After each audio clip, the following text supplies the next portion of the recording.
Bueno, ahí estamos, ¿no?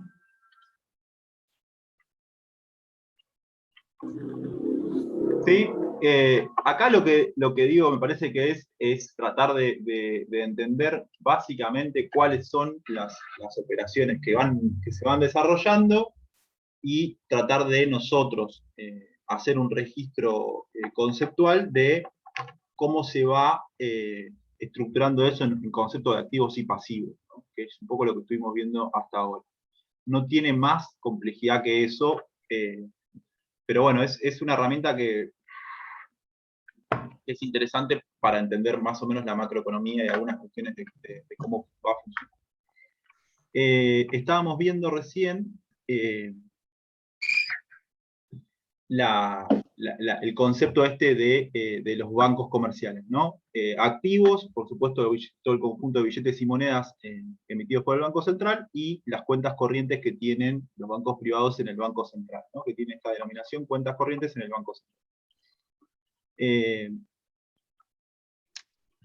¿Cuáles son los activos que tienen los bancos comerciales? Bueno, por supuesto, los bancos comerciales acceden al mercado financiero, al igual que lo hacemos el sector privado no financiero, a través de distintas herramientas, ¿no? Acá están mencionados los instrumentos financieros que les pueden llegar a rendir un interés, instrumentos que son emitidos por el Estado, ¿sí? Como pueden ser, en este caso, fueron en su momento las LEVAC, y distintas herramientas que el Estado emite y que implican una deuda que tiene el Estado con aquellos que compran esos instrumentos, y que en este caso, bueno, si son los bancos comerciales los que compran esos instrumentos son activos de los bancos comerciales y son pasivos del Estado.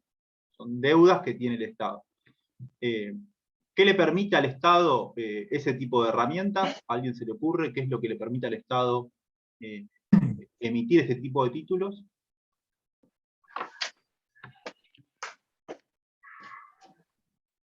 Bueno, lo mismo que venimos diciendo, ¿no? ¿De dónde se financian las cosas? Bueno, el Estado, para financiar determinadas actividades, emite títulos públicos, a cambio de los cuales también paga, por supuesto, una tasa de interés. Entonces, acá estamos viendo una herramienta desde el lado de los bancos privados, que constituyen un activo para los bancos privados, que constituyen un pasivo para el Estado, y que le permiten al Estado obtener financiamiento para el desarrollo de determinadas actividades. Algunos instrumentos financieros son en pesos y otros instrumentos financieros son en dólares, ¿no?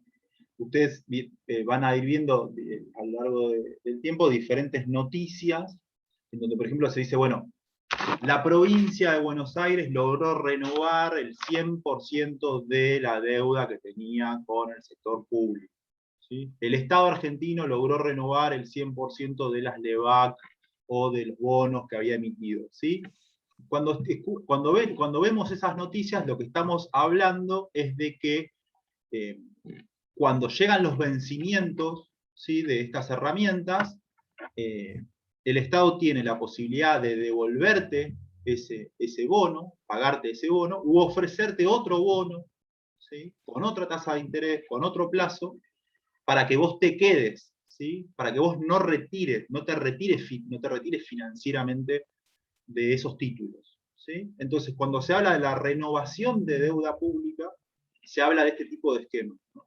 El sector privado financiero, el sector privado no financiero, decide mantener sus posiciones financieras en determinados instrumentos públicos, y eso le permite al Estado seguir contando con ese financiamiento y no tener que desembolsarlo de un día para el otro, ¿sí? Eso lo vieron alguna noticia en relación a eso. Hace poco la provincia de Buenos Aires renovó casi el 90% de la deuda con los acreedores internacionales.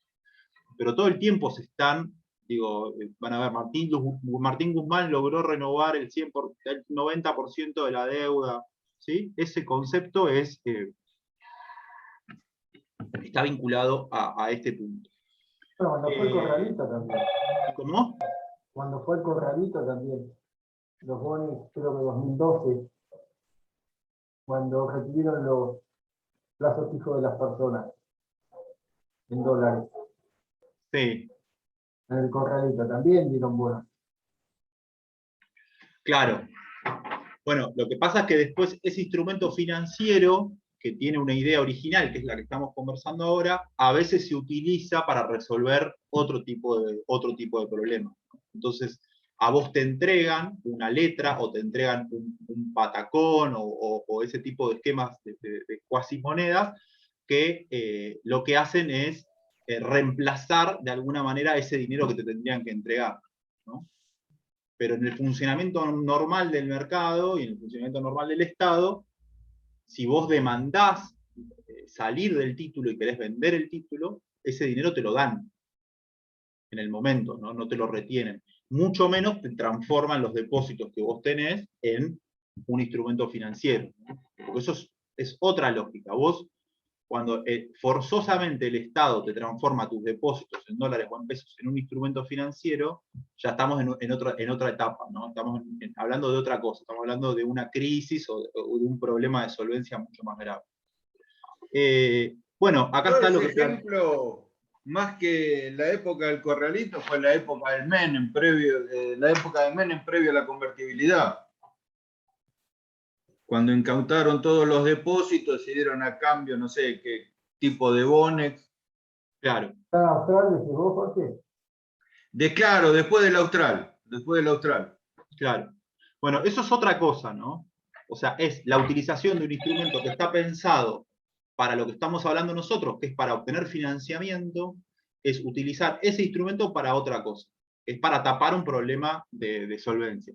Y acá está lo otro que decíamos, que es decir, bueno, ¿cuál otro de los activos que tienen los bancos comerciales? Por supuesto, ¿sí? Son los préstamos, ¿no? Todos los préstamos que los bancos comerciales logran generar en el sector privado son activos, ¿no? Eso es un activo que el banco comercial tiene la potestad de poder cobrar, ¿sí? Y por supuesto lo tiene en su balance. Y después, bueno, está el concepto este de billetes en moneda extranjera, que bueno, son los depósitos o el dinero en dólares que tienen los bancos comerciales. ¿Cuáles son los pasivos? Bueno, un poco lo que estábamos... No entiendo bien. Te escucho. Te quería preguntar por las LEVAC, que no las entiendo bien cómo se...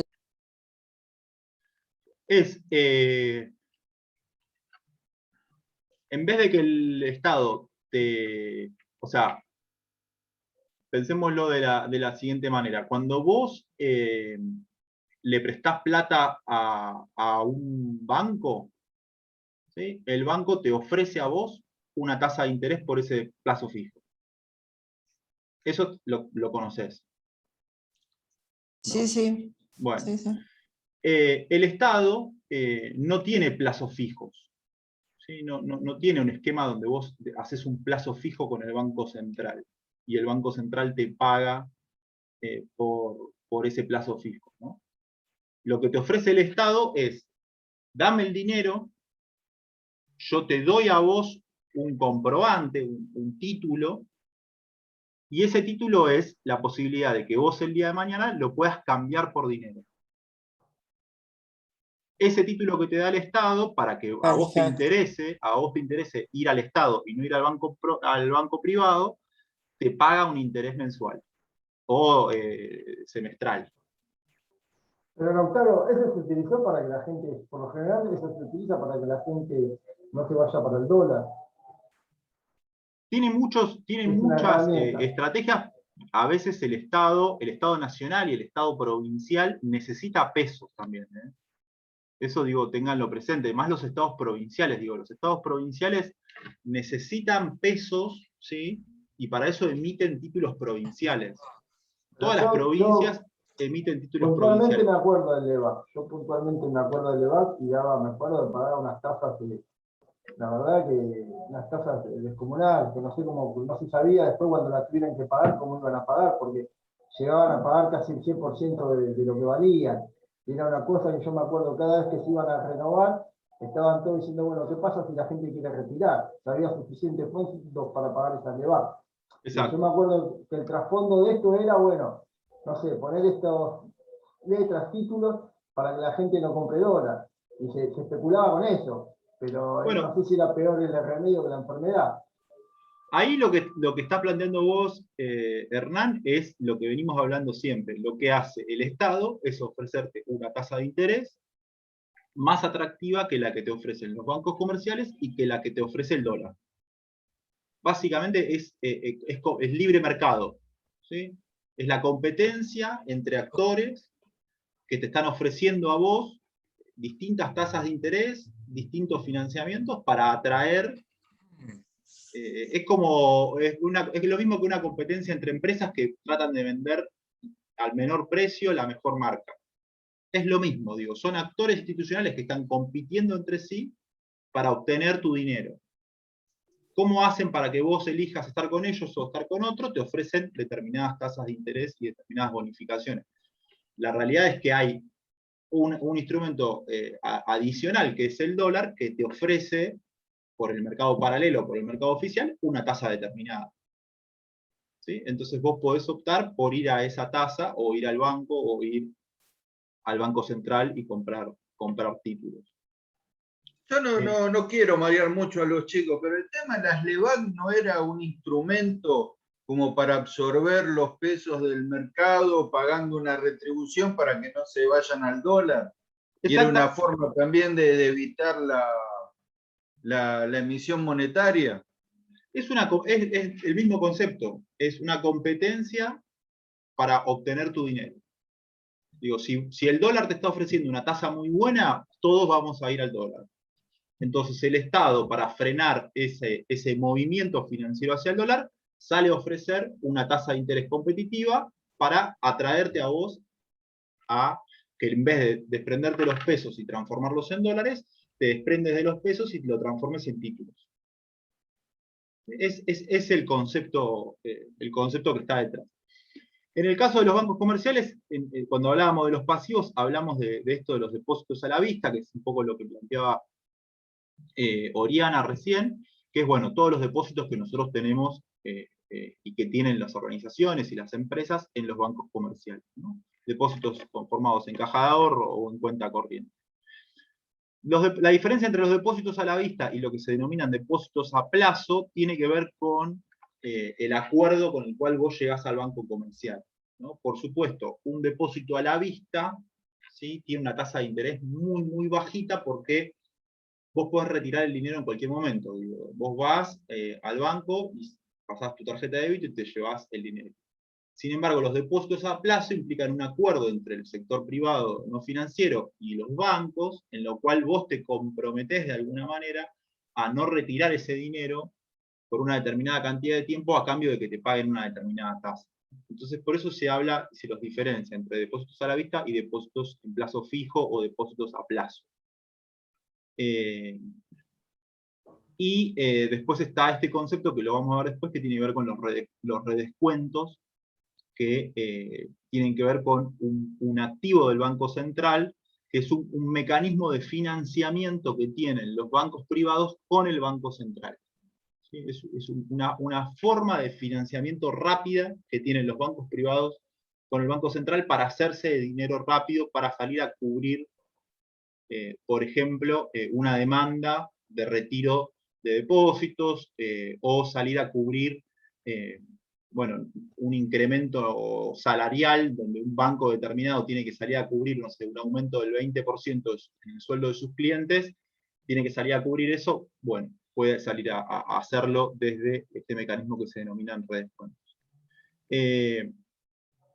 Veamos este otro sector, que es el sector privado no financiero, que es un poco más lo que estuvimos viendo hasta ahora, y veamos un poco cuáles son los activos. Por supuesto, el activo más sencillo, activo caja, que es el que veníamos viendo hasta ahora, billetes y monedas en moneda doméstica, o si uno tiene en su poder billetes y monedas en moneda extranjera. Por supuesto, acá sí aparecen como activos del sector privado no financiero los depósitos que vimos recién del lado del pasivo de los bancos comerciales, acá lo vemos como un activo del sector privado no financiero, y también los títulos públicos, ¿sí? Lo mismo que veíamos como activo de los bancos comerciales, también es un activo del sector privado no financiero, ¿sí? Entonces, si nos paramos de vuelta en la en esta rueda, digo, en esta torta de relación entre sectores institucionales, los títulos públicos, ¿sí?, implican una vinculación del Tesoro, ¿sí?, si son títulos del Tesoro, con el sector privado y con los bancos comerciales, donde los bancos comerciales y el sector privado no financiero tienen como activos los títulos emitidos por el Tesoro, y el Tesoro tiene como pasivo los títulos que emitió. ¿Sí? Acá se relaciona con dos sectores al mismo tiempo, el Tesoro o el Estado. ¿Se entiende? ¿Me siguen la explicación? Sí, profe. María Belén, Marcelo, Sí, Guadalupe, Federico, Sí. Martín Aguirre, Sí, sí. Sí, profe. más o menos lo van siguiendo, ¿no? Vamos Sí, viendo sí. distintas Sí. relaciones entre los distintos sectores y vamos tratando de entender qué significa, qué es un pasivo para uno y qué es un activo para el otro. Cuando ves un pasivo de un lado, lo vas a ver como activo en el otro. ¿Sí? Va a aparecer necesariamente como activo en el otro.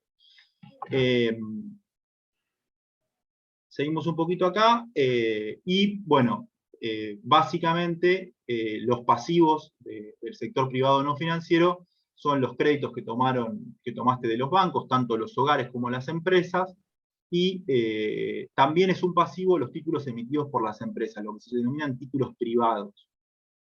¿Sí? ¿Qué son los títulos privados? Bueno, es la posibilidad que tienen algunas empresas de emitir deuda también, como lo hace el Tesoro. Emiten un título que está garantizado por la estructura empresarial que está detrás de ese título, y la empresa te paga a vos un interés mensual o semestral por vos darle ese dinero, por vos comprar ese título privado.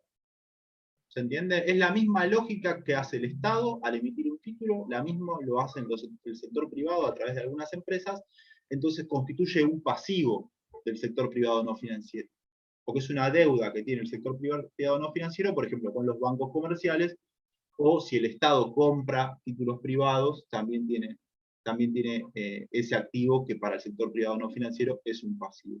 ¿Se entiende? ¿Sí? Sí, profe. Si repasamos, Sí, tenemos profe. títulos públicos emitidos por el Estado, títulos privados emitidos por las empresas, depósitos a la vista, depósitos en plazo fijo, ¿sí? Y tenemos también los depósitos que hacen los bancos comerciales en el Banco Central, los redescuentos, y tenemos los títulos públicos emitidos desde el Estado que funcionan como un pasivo para el Tesoro. ¿Sí? Esos son más o menos los instrumentos que estamos viendo, y estamos viendo más o menos cómo van y cómo vienen entre estos sectores institucionales.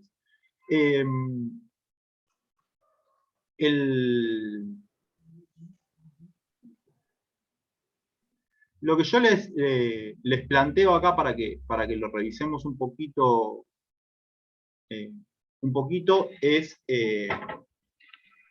habiendo visto estos distintos elementos que vimos hasta recién, pensarlos en una dinámica más vinculada a la realidad, ¿no? Decir, bueno, ¿cómo juegan este tipo de herramientas cuando, por ejemplo, hay una situación coyuntural que hace que los actores, digo, el sector privado no financiero, los bancos comerciales y el Estado, tengan que tomar determinadas decisiones? Por ejemplo, ¿se les ocurre alguna situación en la cual se genere tensión en la relación entre estos actores? ¿Cómo para responder la pregunta? Digo, lo que yo les expliqué hasta ahora es medio un mundo ideal, ¿no? Yo te presto, vos me prestás, me pagás un interés, el Banco Central participa de estas operaciones, digo, es un mundo donde está todo más o menos estable. Bueno, cuando eso no está estable y se empieza a mover, los actores empiezan a reaccionar y a tratar de generar esto que estábamos diciendo, digo, generar opciones atractivas para tratar de frenar determinados movimientos. Lo que les muestro ahora, digo, para que lo vayamos pensando, está vinculado a las situaciones de devaluación, ¿sí? O cuando hay algún tipo de expectativa de devaluación.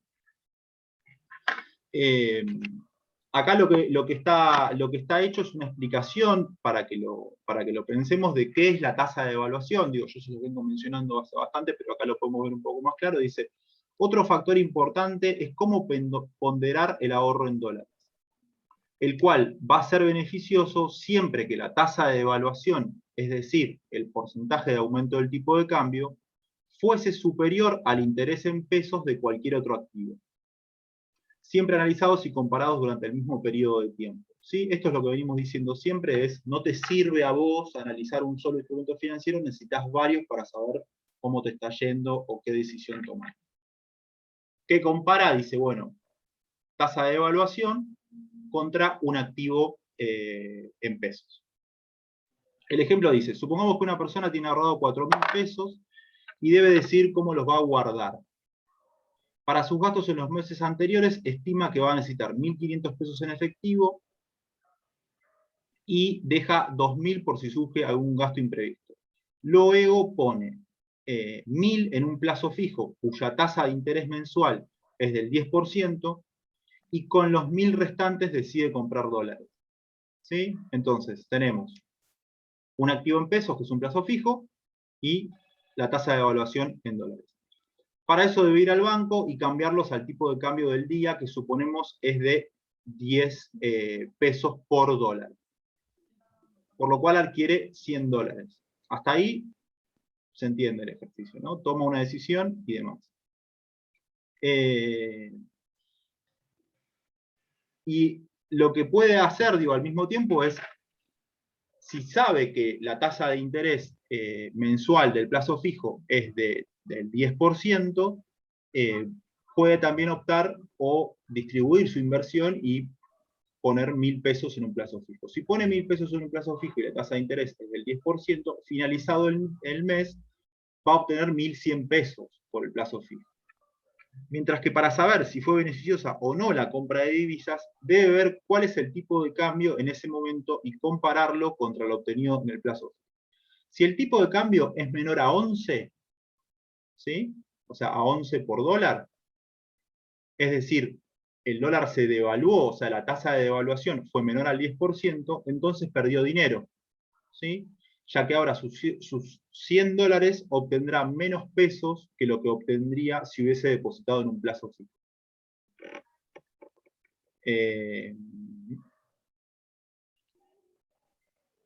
¿Se entendió?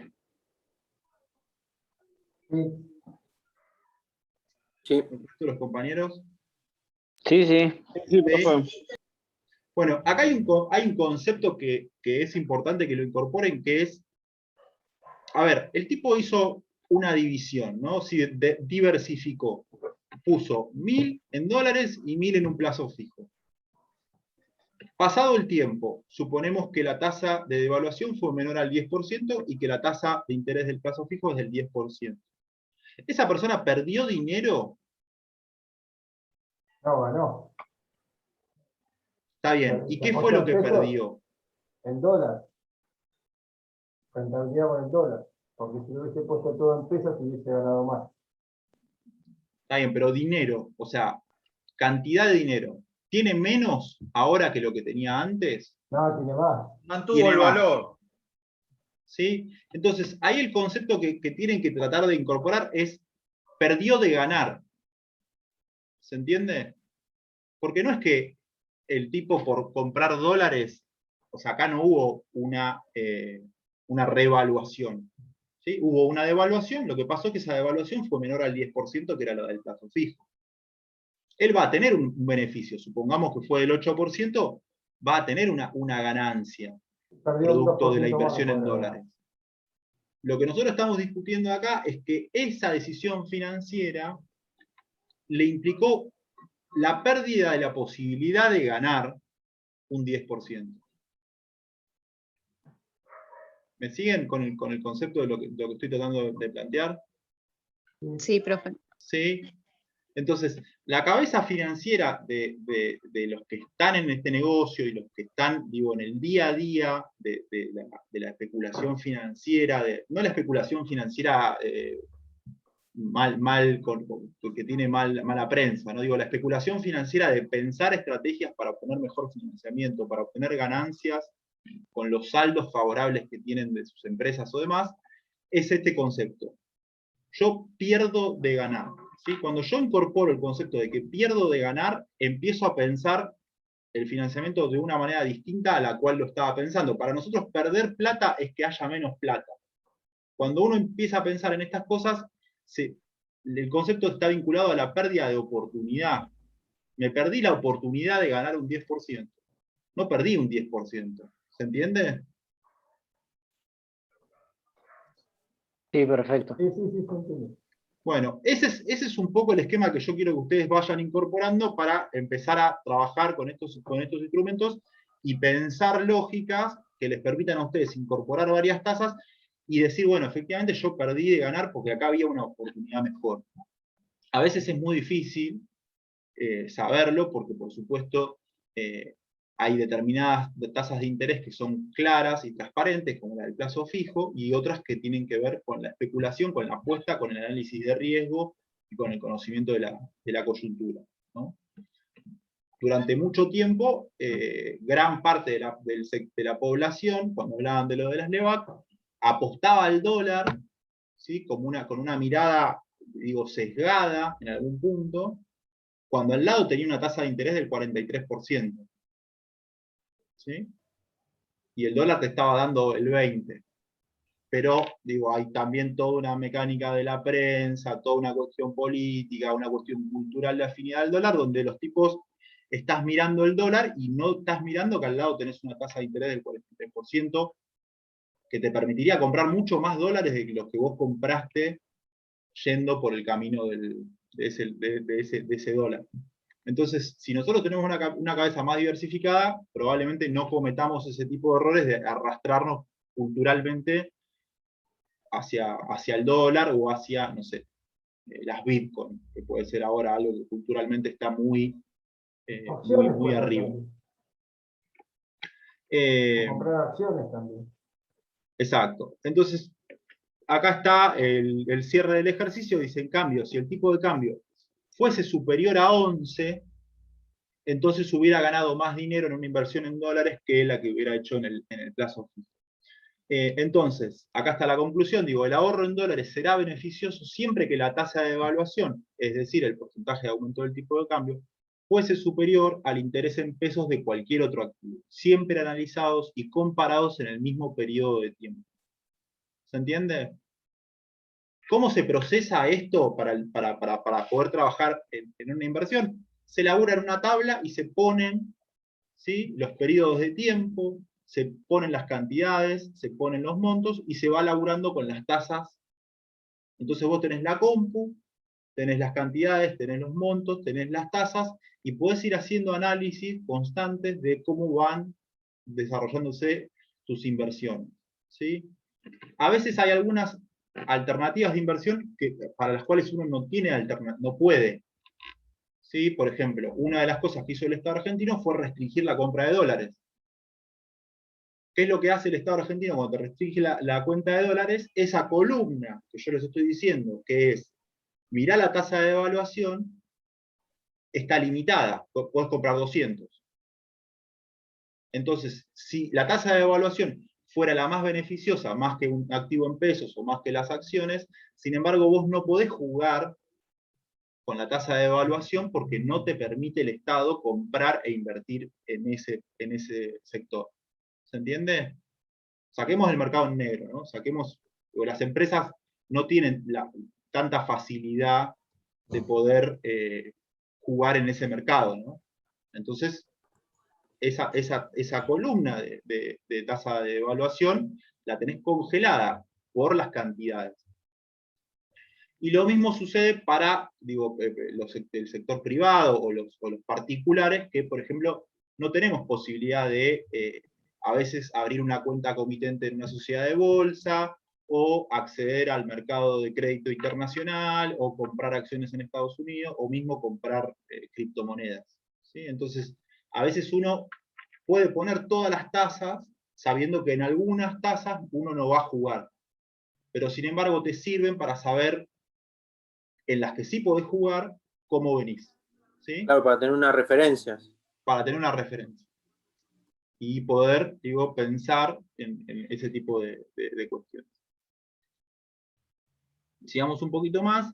El ejercicio que está planteado acá es decir, bueno, ¿qué pasa? ¿Cómo reaccionan los sectores institucionales cuando esa tasa de devaluación pareciera ser mejor que otro tipo de alternativa, ¿no? ¿Qué pasa cuando hay una expectativa de devaluación? Por ejemplo, cuando hay una expectativa de devaluación, cuando hay en un país como el nuestro una mala cosecha, por ejemplo, ¿no? Este año la cosecha fue muy mala por la lluvia, por la sequía o por lo que sea, y eso supone una disminución en los ingresos de las exportaciones que garantizan el ingreso de dólares. Entonces, ante una noticia de una mala cosecha, el sector privado, digo, puede salir a demandar pesos, ¿sí? para comprar dólares, ¿no? Eso es lo que más básicamente uno puede ir viendo. Entonces ahí tenemos al sector privado no financiero yendo sobre el sector privado financiero a exigirle, ¿sí? ese activo que tenía el sector privado no financiero, que son los depósitos a la vista.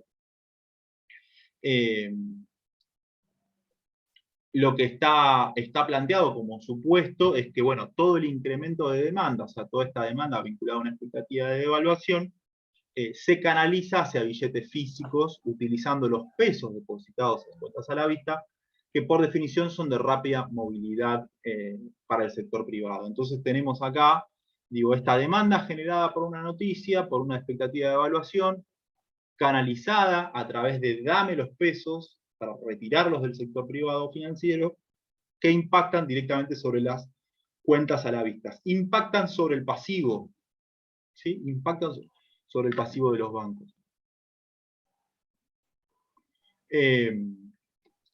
Los oferentes de las demandas, de la divisa demandada por el sector privado, van a ser los bancos. Digo, estamos pensando también en un esquema cerrado, digo, no está el mercado informal. De este modo, el sector privado sustituirá sus activos en pesos depositados en el sistema bancario por activos en dólares, ¿sí? Mientras que los bancos van a tener una caída, ¿sí? de sus pasivos, o sea, van a tener una reducción de su pasivo, que eran todos estos depósitos a la vista, como contrapartida de una menor tenencia de los activos que tienen los bancos en moneda extranjera. ¿Sí? ¿Qué es lo que va a suceder? Bueno, en la medida en que el activo moneda extranjera se vaya reduciendo en los bancos comerciales, esos bancos comerciales van a salir a buscar ese activo dólares a otros bancos comerciales. ¿Sí? Le van a salir a comprar dólares al banco de al lado. ¿Se entiende? Digo, graficándolo de alguna manera. Entonces acá de vuelta tenemos, digo, un efecto producto de lo que veíamos en la filmina anterior, que es decir, bueno, la caída de activos en moneda extranjera del sector privado financiero genera una demanda de moneda extranjera sobre el mismo sector privado no financiero y genera lo que se puede denominar como una demanda agregada. Una demanda agregada es todos los bancos yendo a buscar dólares al mismo tiempo, ¿sí? Todos tienen un problema de salir a conseguir activos en dólares. Hasta acá más o menos lo siguen, que es lo que estamos viendo. Sí. Activos, pasivos, activos, pasivos. Hasta ahora estamos jugando solamente con dos sectores institucionales, sector privado no financiero, yendo a pedir los pesos al sector privado financiero para exigirle el cambio de esos pesos por un activo que el sector privado financiero tiene en dólares. En algún momento esos dólares de ese banco en particular se acaban, ese banco sale a buscar dólares al banco de al lado. Si estamos en una expectativa de evaluación agregada, o sea, todo el sector que tiene depósitos a la vista y que tiene la posibilidad de cambiar esos pesos por dólares, sale a hacer lo mismo más o menos al mismo tiempo, generamos un efecto macroeconómico, un efecto general de una demanda agregada de divisa en moneda extranjera. ¿Sí? Bueno, acá tenemos lo que venimos hablando siempre, digo, ¿qué pasa si alguno de estos actores ofrece una tasa en activos, lo que veíamos en el ejemplo anterior, digo, una tasa en activos en pesos más interesante o más atractiva que la supuesta tasa de devaluación que va a venir. Hasta ahora no hubo devaluación, ¿no? Estamos claros, estamos hablando de un escenario de expectativas de que eso va a ocurrir. Entonces yo tengo una idea de que más o menos va a devaluar un 10% y aparece un sector institucional a ofrecerme un activo en pesos del 15%. ¿Sí? Si eso sucede en este momento, puede ser que esta demanda agregada de divisas y esta demanda sobre las cuentas a la vista, ¿sí?, se pueda de alguna manera contener. ¿Sí? Eso es un poco lo que hablábamos, que planteaba recién Hernán y que planteaba Jorge, de las LEVAC como instrumento, ¿sí?, para meterte acá, meterte en el medio de la flecha esta y cortar de alguna manera este efecto agregado, ¿sí?, y evitar el efecto agregado. ¿Se entiende? Sí.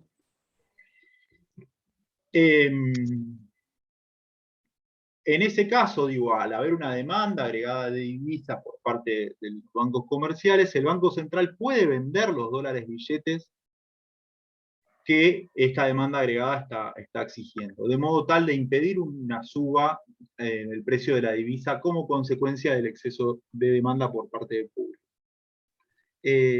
Como vimos, los billetes en moneda extranjera forman parte de las reservas del Banco Central, de modo tal que para evitar la suba del tipo de cambio, el Banco Central puede hacer uso de sus propias reservas. ¿Qué estamos planteando acá? Bueno, esa demanda agregada es satisfecha por el Banco Central. Ahí es cuando dicen que inyectan, profe. No.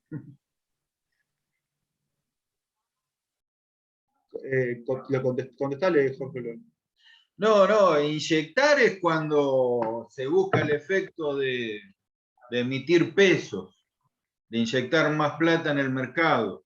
El tema de salir a satisfacer la sobredemanda que hay de dólares es un efecto directo de la pérdida de reserva. Exacto. ¿Sí? Es un efecto, a ver, Genial. cierro lo que plantea Jorge, es un efecto directo de la pérdida de reserva, pero es un efecto también sobre la protección del tipo de cambio.